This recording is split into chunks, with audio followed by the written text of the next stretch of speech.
আসসালামু আলাইকুম বন্ধুরা। রাজনীতিতে স্বার্থ ছাড়া সম্পর্ক এবং ভালোবাসার কোনো স্থান নেই, সেটি আরো একবার প্রমাণিত হলো। যেই জঙ্গিকে গ্রেপ্তার করার জন্য, ধরিয়ে দেওয়ার জন্য $10 লক্ষ পুরস্কার করেছিল যুক্তরাষ্ট্র, আর সেই জঙ্গিকেই তারা বুকে টেনে নিচ্ছে এবং বন্দুক করে নিচ্ছে। তার সাথে সাক্ষাৎ করতে যাচ্ছে যুক্তরাষ্ট্রের প্রেসিডেন্ট ডোনাল্ড ট্রাম্প। ব্রিটিশ সংবাদ মাধ্যম বিবিসি জানিয়েছে, সিরিয়ার প্রেসিডেন্ট আহমেদ আল শারার সঙ্গে আজ বুধবার সৌদি আরবের দেখা করবেন মার্কিন প্রেসিডেন্ট ডোনাল্ড ট্রাম্প।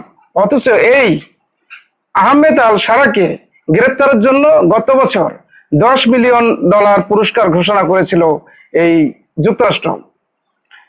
সংবাদ মাধ্যমটি আরো বলছেন, সিরিয়ার অন্তর্বর্তী প্রেসিডেন্ট আহমেদ আল শারার সঙ্গে ট্রাম্পের সাক্ষাৎকারের বিষয়টি হোয়াইট হাউস তরফ থেকেও নিশ্চিত করা হয়েছে। হোয়াইট হাউস বলছে, প্রেসিডেন্ট ট্রাম্প সিরিয়ার প্রেসিডেন্টের সঙ্গে হ্যালো বলতে রাজি হয়েছেন। সৌদি সফররত ট্রাম্প নিজেই হোয়াইট হাউসের একজন কর্মকর্তাকে বিষয়টি নিশ্চিত করেছেন। আজ বুধবার সৌদি আরবেই আহমেদ আল শারার সঙ্গে সাক্ষাতের কথা রয়েছে তার। গত ডিসেম্বর সিরিয়ার সাবেক প্রেসিডেন্ট বাশার আল আসাদের পতনের 1 মাস পর সিরিয়ার অন্তর্বর্তী প্রেসিডেন্ট হিসেবে দায়িত্ব নেন আহমেদ আল শারা। তার নেতৃত্বাধীন বাহিনী হায়াত তাহরির আল শাম এর হাতে আসাদ সরকার উৎখাত হয়েছিল। বিবিসি বলছে, আল শারা একসময় সশস্ত্র গোষ্ঠী আল কায়দার কমান্ডার ছিলেন।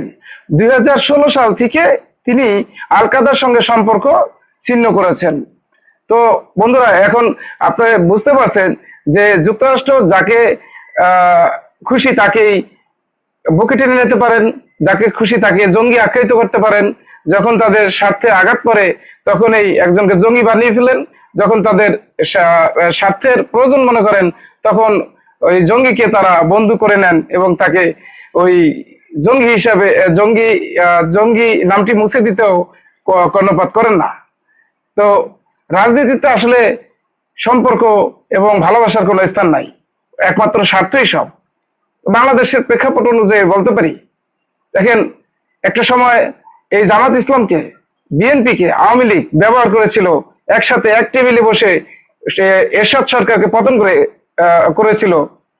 আবার পরে কি হলো, এই আওয়ামী লীগ সরকার আবার আখ্যায়িত দিল যে মুক্তিযুদ্ধের বিরোধী শক্তি জামাত ইসলাম, তাকে এই দেশে রাজনীতি করতে দেওয়া যাবে না।